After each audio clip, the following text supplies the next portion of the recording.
দেখো এই প্রশ্নটিতে বলেছে 1-এর 3, 2-এর 9, 5-এর 6 ও 4-এর 27 এর লসাগু কত। তো কোনো ভগ্নাংশের লসাগু কিংবা গসাগু যেটাই বার করতে বলুক না কেন, অর্থাৎ এখানে যেমন লসাগু বার করতে বলেছে, এখানে লসাগু বলেছে মানে লবগুলির লসাগু আর হরগুলির গসাগু। অর্থাৎ লবগুলি বলতে 1, 2, 5 আর 4 এর লসাগু এলসিএম এর হবে কত, 2।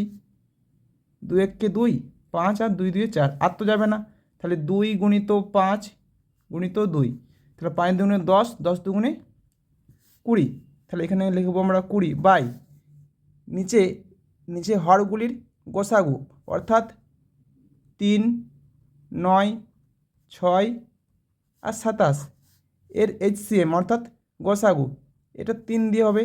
3-1-কে 3, 3-3-কে 9, 3 দুগুণে 6 আর 3-9-এ 27, আর তো যাবে না, তাহলে হয়ে গেল কত, 3। 20/3 এটাই অ্যান্সার।